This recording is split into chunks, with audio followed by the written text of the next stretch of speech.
Ma première question, Jean-Claude, concerne les maisons. Faisant suite à l'ensemble de tes travaux sur les cartes, je m'interroge pour savoir comment tu en es arrivé à traiter ce sujet finalement très simple des maisons. C'est bien que tu me poses cette question puisque je me la suis posée moi-même et pour l'instant, je n'ai pas de réponse. Toi, tu m'en as proposé une réponse à laquelle je n'avais pas pensé mais qui me satisfait, à savoir passer de vues aériennes comme étaient les cartes à des portions de territoire beaucoup plus restreints comme sont les postes, par exemple, sur lesquels j'ai travaillé parallèlement aux maisons, pour arriver ensuite aux bâtis individuels que sont les maisons.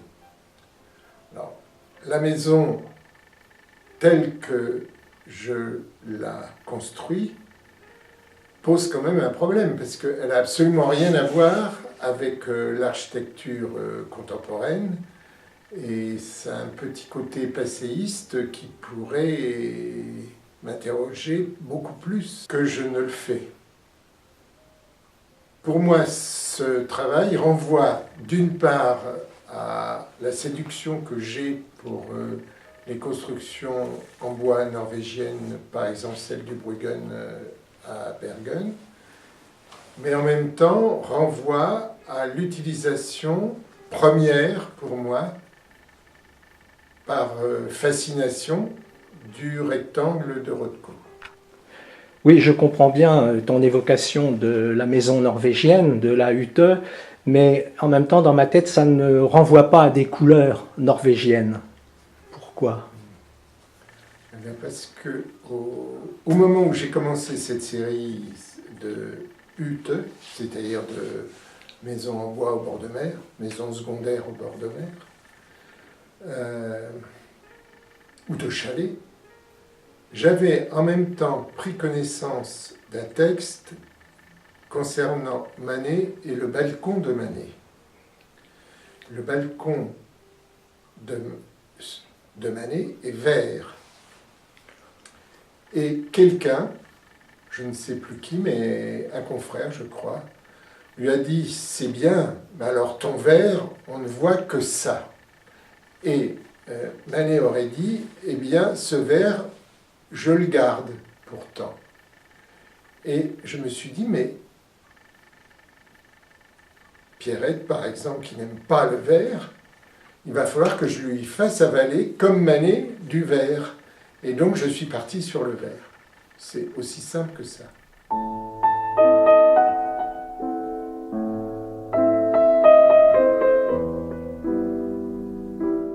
Les postes, pour moi, ce n'est qu'une continuité ou une parenthèse logique dans les bâtis. Donc, je suis parti de maisons, au départ, qui ont commencé dans le plan de travail à tourner en essayant en même temps de travailler sur les rotations, donc selon moi les 4 points cardinaux de la carte, quoi. Mais en même temps en essayant d'intégrer les relations entre ces éléments d'occupation des sols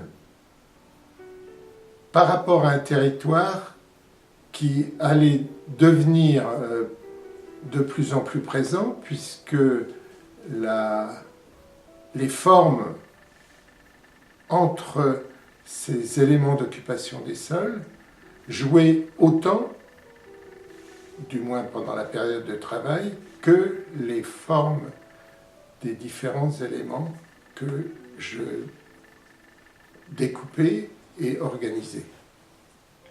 Le rectangle, en dehors du fait que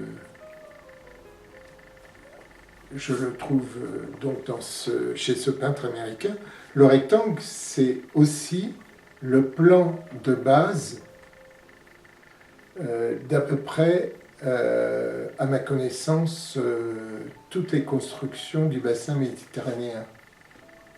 Alors, le temple grec me renvoie au rectangle, le temple égyptien, la même chose. Ce qui est intéressant à partir de formes comme le rectangle, c'est que en même temps,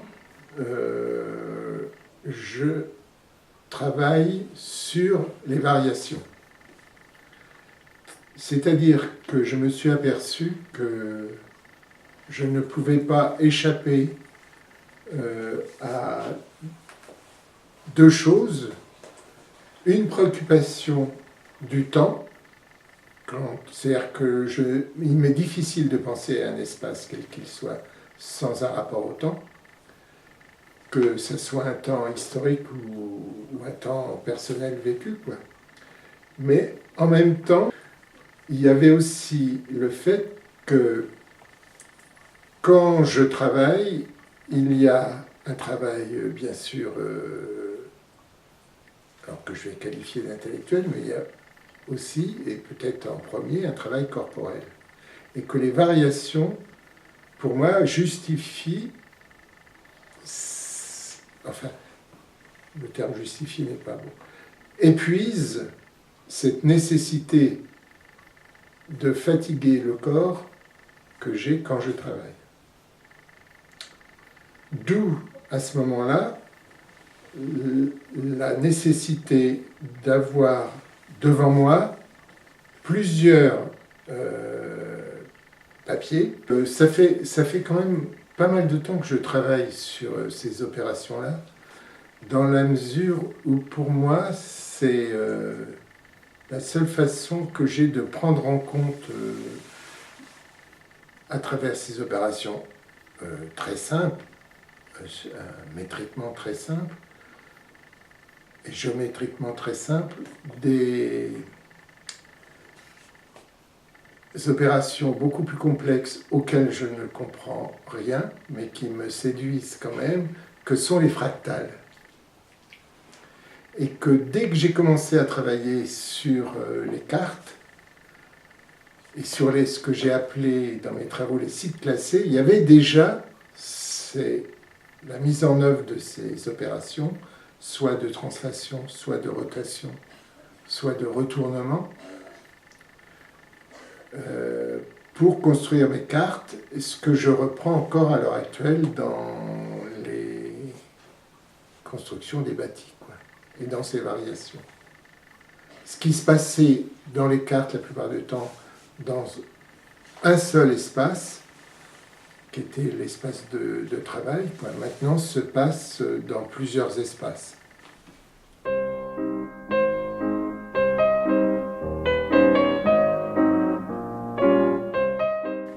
Il m'a fallu à peu près 10 ans, 10-15 ans, pour comprendre que je ne pouvais pas travailler dans le pâteux, mais que je ne pouvais travailler que dans le liquide. Et quand j'ai compris ça, je travaillais encore à l'huile. Donc, pour travailler dans le liquide à l'huile,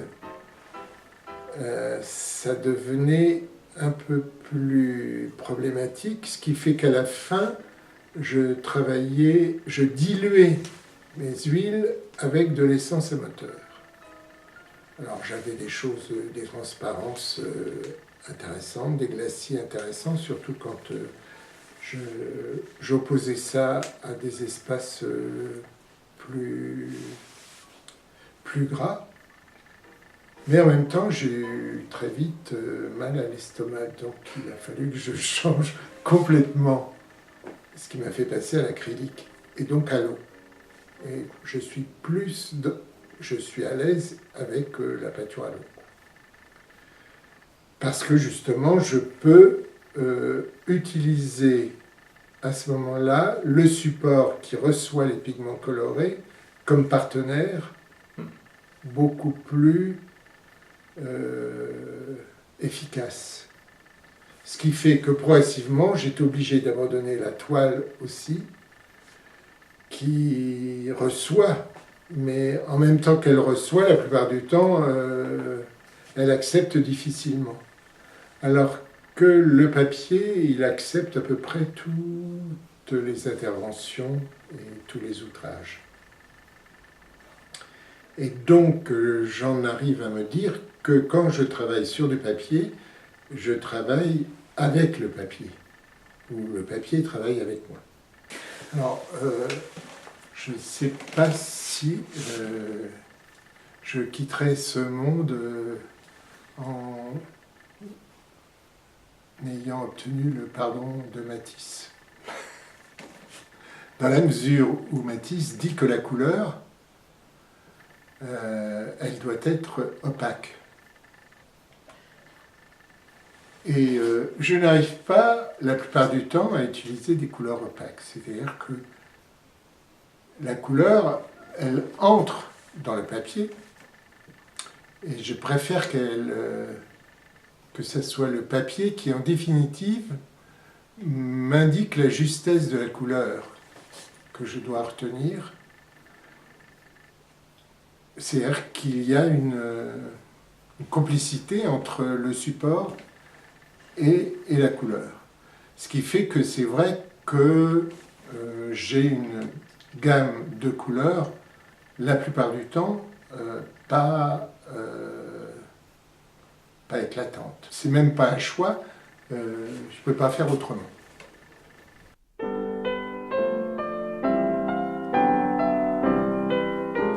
J'aimerais autant que mon travail soit plutôt une trace, c'est-à-dire quelque chose qui renvoie à de l'avoir été vivant. Donc qui, d'une certaine façon, a conservé une trace de cette vitalité.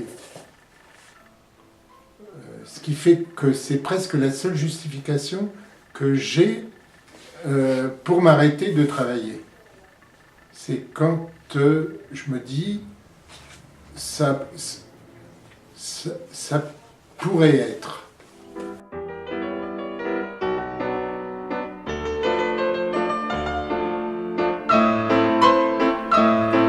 Est-ce que tu peux nous expliquer comment tu as attrapé, comme tu dis, et je te cite, cette idée de traiter des figures? J'ai toujours fonctionné par cycle.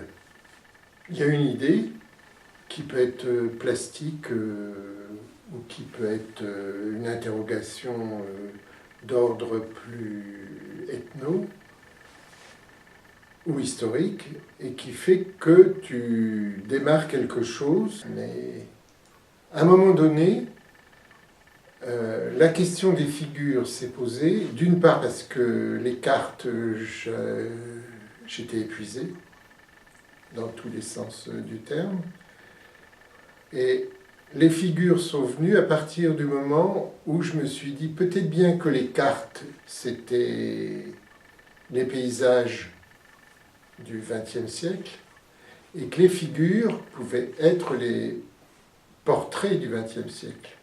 Mais ces figures-là, je les voulais aussi le plus archaïque possible. Donc je pensais plus à l'art grec des Cyclades, par exemple, à ce moment-là. Et puis tout s'est déclenché avec la rencontre des runes en Norvège. Donc les figures runes, pour moi, sont devenues quelque chose qui me paraissait d'une évidence telle comme écriture picturale que j'ai pas eu de problème pour continuer. C'est-à-dire que si tu prends une gravure, parce que c'est beaucoup plus de la gravure quand même, que ce soit dans le bois ou dans le gloss, si tu prends une gravure rune, et j'ai repris ce principe-là, tu as la tête, et dedans tu peux avoir l'arcade sourcilière, le nez. Et si tu prends chez les Coptes, alors la tête elle est plus en trou de serrure, ça fait quelque chose comme ça. Et tu peux avoir au moins ça. Et chez les runes, tu peux avoir le même principe. Hein. J'essaie de retrouver le graphe de celui qui creusait. Mais tu peux avoir ça, alors ça peut faire ça ici. C'est rarement fermé leur truc. Et là, tu peux avoir quelque chose comme ça, quoi. Alors moi j'ai pensé immédiatement en voyant les figures, j'ai pensé à deux peintres. Celui auquel j'ai pensé immédiatement, c'était Jawlensky, je ne sais pas si je le prononce correctement, et le deuxième, c'était Malevich. Est-ce que ça fait partie de tes références ou est-ce que c'est le hasard des circonstances? Malevich, c'est sûr. Jawlensky, moins.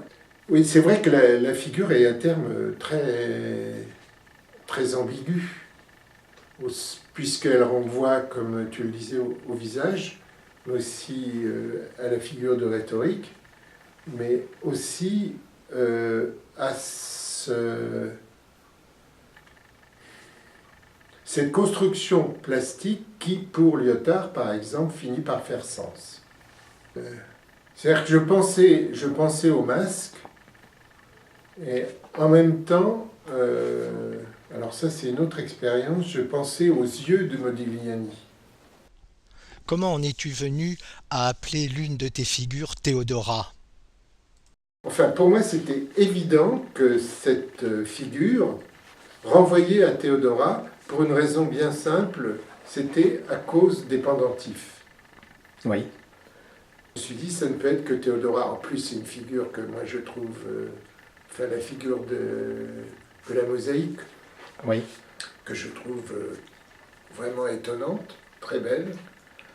Donc, c'était Théodora. Après, il fallait que je trouve Justinien. Après, la troisième figure qui est venue, elle est devenue Alexandre. Je n'avais pas l'intention non plus d'Alexandre. Mais comme c'était une série que je travaillais dans l'Oval, à un moment donné, l'Oval m'a obligé, il m'a entraîné à une forme qui a rappelé le casque grec. Donc c'est devenu Alexandre, comme en plus je travaillais en même temps sur les arpenteurs d'Alexandre. Alors après, c'est beaucoup plus oulipien ma démarche. Il fallait que je me trouve des règles pour... Puisque j'avais un couple, refaisons le couple aussi. Ce que c'est, sans que ça soit péjoratif, n'apparaît qu'a posteriori.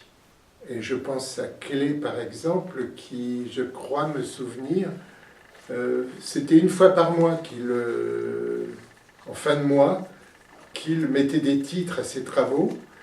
Et l'étonnant, c'est que c'est très pertinent. Toujours très pertinent. Mais c'est un fonctionnement qui me paraît juste. Le regard de l'icône, ou le regard qui rencontre notre propre regard, est un regard qui va au-delà du spectateur. Et ça me fascine toujours, c'est-à-dire que je vais retrouver ça chez Rembrandt, par exemple. Cette capacité à rendre compte, uniquement par le regard, d'une vie intérieure intense. Et qui n'est pas simplement une opération de séduction par rapport exercée sur celui qui regarde, quoi. Oui, tu viens de me dire que tu travaillais à une certaine période dans l'ovale et que finalement c'était ce travail dans l'ovale, donc dans la géométrie, qui t'avait amené aux figures. Autrement dit, c'est la géométrie qui t'amène à la figure et c'est pas parce que tu veux rendre des figures que tu fais appel à la géométrie. Oui, on peut le dire comme ça. On peut le dire comme ça. On peut le dire comme ça. C'est-à-dire que la préoccupation première, elle est soit d'ordre plastique, en rangeant la figure géométrique dans les éléments du plasticien, quoi. Mais aussi, la préoccupation première est la satisfaction d'un geste, du corps. Il n'est pas possible de travailler plus d'un demi-siècle dans la peinture sans que le corps se lasse, c'est-à-dire s'ennuie. Donc comment faire pour que le corps ne s'ennuie pas? Alors il y a une solution, c'est celle de Klee, toujours, qui changeait de main pour dessiner pour surprendre l'autre. Donc ça peut être une solution, mais donc c'est très très physique aussi. J'ai été, moi, assez frappé par ce que tu dis justement sur cet effort que tu es amené à faire dans ton travail. Et j'ai pensé d'ailleurs que ce n'était pas un hasard si tu appelais ton travail des boulots. Quand je dis boulot, bon, c'est vrai que c'est sous-entendu, vraisemblablement, et tu as raison, c'est sous-entendu qu'il y a une dimension physique dans le travail. Mais qu'à la différence de certains travailleurs, je peux me payer le luxe de me faire plaisir, plus exactement de faire plaisir à mon corps, alors que le déménageur de piano, non. Mais la dernière expo d'Antaï, par exemple, dans le film qui moi m'a intéressé, Antaï utilise un mot le mot travail. Il dit « je vais au travail tous les matins ». On parle un petit peu technique, on a parlé du papier, de la couleur, mais on n'a pas parlé du pochoir. Et je voulais savoir si tu travaillais toujours avec le pochoir. Oui, plus ou moins, mais c'est pareil. Comment faire pour que, d'une part, le corps exulte, comme dirait le poète, mais en même temps, comment faire pour que le corps ne soit pas impudique dans la peinture? Et je pense que je suis passé au pochoir parce que c'était la façon pour moi la plus rapide de mettre l'intervention du bras, l'intervention de la main en retrait.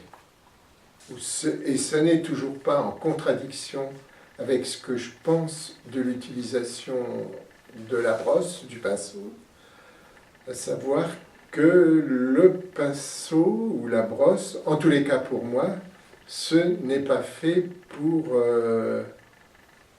des exécutions où justement la main disparaît, mais au contraire, le pinceau ou la brosse sont faits pour que la main transparaisse toujours dans le résultat, mais le pochoir est plutôt l'instrument qui permet de faire oublier qu'il y avait une main derrière tout ça. Mais D'où le choix du pochoir. Oui, moi je pensais que le pochoir était absolument lié à série et variation. En même temps, c'est ce qui te permet de réaliser tes séries. Oui, tout à fait. Oui, oui, oui, oui.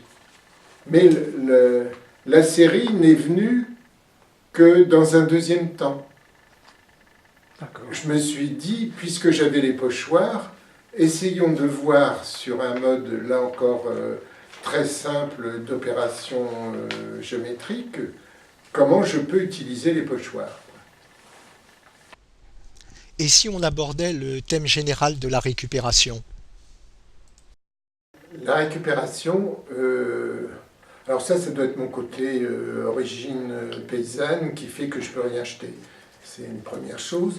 La deuxième chose, c'est que je suis fasciné par les papiers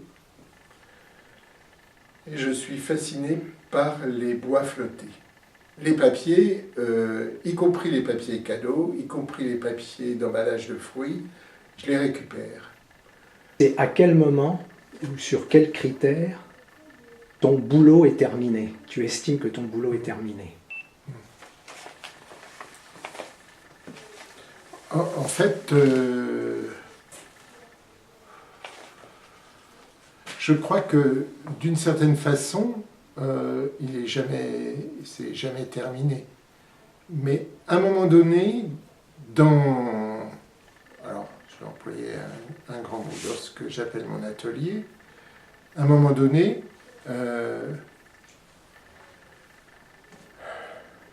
je prends la glace,